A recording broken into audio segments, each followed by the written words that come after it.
Moses may look old, but he doesn't feel old. He doesn't feel like he's about to die. His vision hasn't failed, and his body maintains its vigor. He feels like he could go on for years, but he won't. He won't because there's a border that he can't go over, a river he can see but can't cross. The Jordan River marks the edge of the land long ago promised to Abraham, Isaac, and Jacob.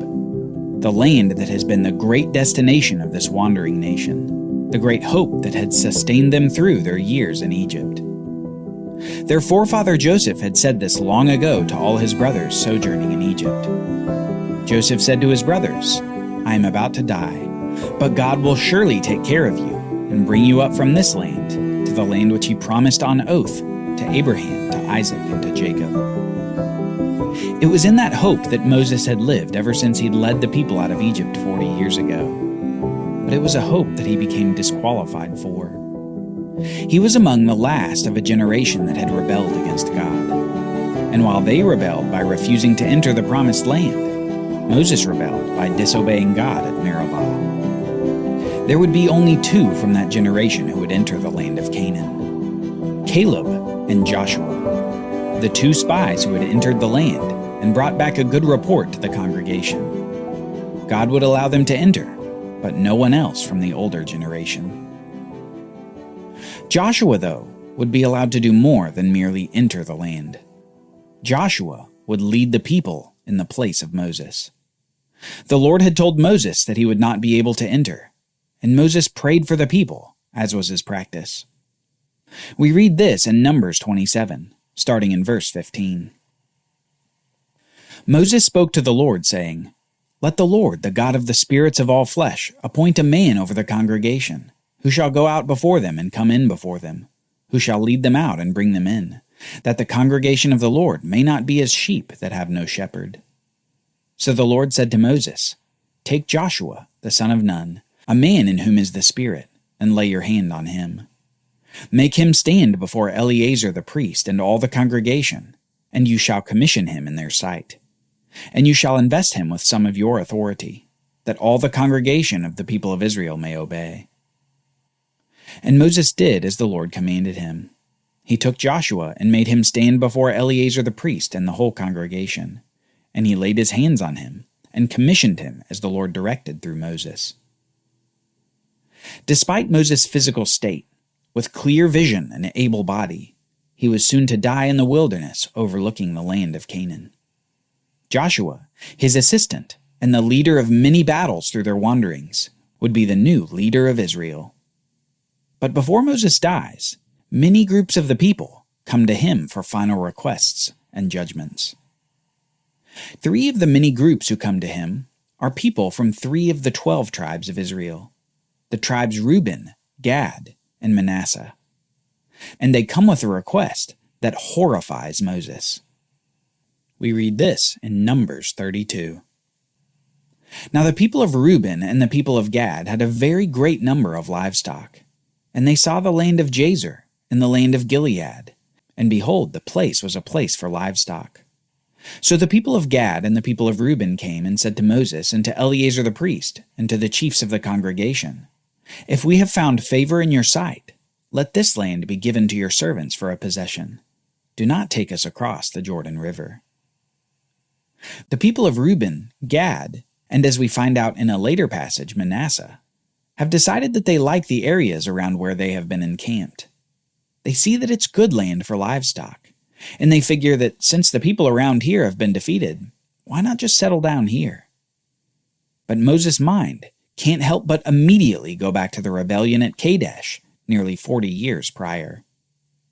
Moses said to the people of Gad and to the people of Reuben, "Shall your brothers go to war in the land while you sit here? Why will you discourage the heart of the people of Israel from going over into the land that the Lord has given them? Your fathers did this when I sent them from Kadesh to see the land. For if you turn away from following the Lord, he will again abandon them in the wilderness, and you will destroy all this people." Moses thinks that they may be repeating history, just with a change of location. He has a swift and severe reaction. He begins asking a bunch of loaded questions about discouraging the people like the prior generation had done, and he warns them of the Lord's anger that may come from their request to remain outside of the land. But these people from Reuben and Gad begin to form a plan to see if Moses will go along with it. They came near to him and said, "We will build sheepfolds here for our livestock, and cities for our little ones. But we will take up arms, ready to go before the people of Israel, until we have brought them to their place in the land of Canaan. We will not return to our homes until each of the people of Israel has gained his tribal inheritance.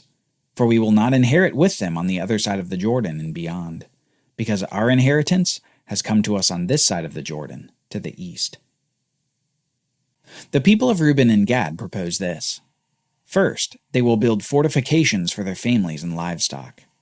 Next, the men will rejoin the other tribes of Israel for their battles to take the land of Canaan from its inhabitants.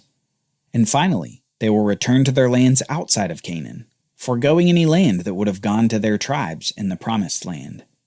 They simply want the land they've been dwelling in, instead of an inheritance in Canaan. But they promise that they will fight for the land alongside the rest of Israel.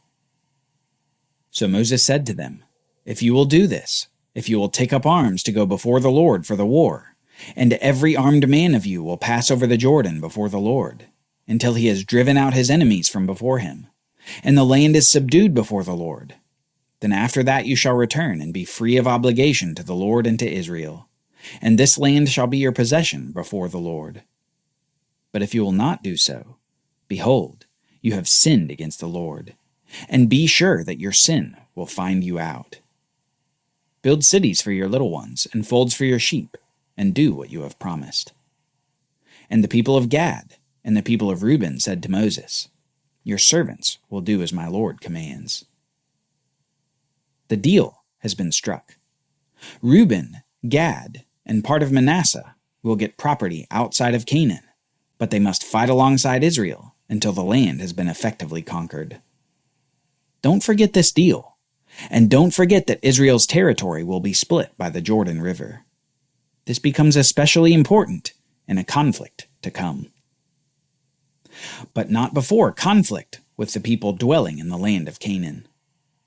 Soon, Yahweh speaks to Moses and tells him to give a command to the people of Israel concerning the land that they are about to enter. He says this in chapter 33, starting in verse 51. "Speak to the people of Israel and say to them, when you pass over the Jordan River into the land of Canaan, then you shall drive out all the inhabitants of the land from before you, and destroy all their figured stones, and destroy all their metal images, and demolish all their high places. And you shall take possession of the land and settle in it, for I have given you the land to possess it. You shall inherit the land by lot, according to your clans. To a large tribe you shall give a large inheritance, and to a small tribe you shall give a small inheritance. Wherever the lot falls for anyone, that shall be his. According to the tribes of your fathers you shall inherit. But if you do not drive out the inhabitants of the land from before you, then those of them whom you let remain shall be as barbs in your eyes and thorns in your sides, and they shall trouble you in the land where you dwell. And I will do to you as I thought to do to them." Note here the command and the warning. God says that the Israelites should drive out all the inhabitants of Canaan from before them, and that they should destroy all traces of the pagan worship of the people there. But he says to take care and drive out the people completely, because if any are allowed to stay, they will cause trouble for Israel. Trouble that may result in God's judgment on Israel. Here God also gives instructions on how the land is to be divvied up. It's going to be by lot and by population. That is, the area given to each tribe will be decided by apparent chance, but the territory will match the size of the tribe, whether a small or large population. We find out later, however, that there will be two tribes with special territories. First is Manasseh. As they requested earlier, Manasseh was to have territory outside of Canaan alongside Reuben and Gad. Yet we come to find out that some of the tribe apparently wanted land inside of Canaan too. So Manasseh as a tribe is split from a land perspective. A half-tribe inherits property in the land of Canaan, and a half-tribe inherits land outside of Canaan. Often readers of the Bible are confused when they read about the half-tribe of Manasseh, and knowing how the land is split up here can help you read the Bible with more clarity. Now, the second tribe with a special inheritance is the tribe of Levi, the tribe responsible for caring for the tabernacle tent. Instead of receiving a tribal territory, the tribe of Levi would be given cities inside each of the territories of the other tribes. They would have no dedicated territory like all the others. Land has been the hope of the nation ever since Abraham walked into Canaan from Ur of the Chaldeans. This land, the land of Canaan that they see across the Jordan River, has been promised to them for over 400 years. Israel had been a people without a land, and now they were so close to it that they could taste it. The plans have been made. The instructions for conquering have been given by God, and the people are preparing for the war of their lives. But before Moses dies here in the wilderness, he has one final speech to give to the people of Israel, a speech for the ages. Join us next time as Moses gives his farewell speech to the people of Israel. A long speech including a great promise, the promise of a prophet like Moses, a prophet with God's words in his mouth.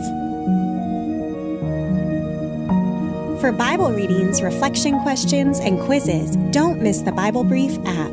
Available on iOS and Android so you can go deeper into the story.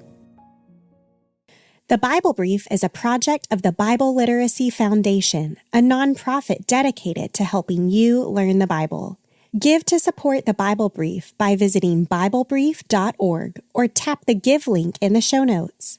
Thank you for supporting the Bible Literacy Foundation.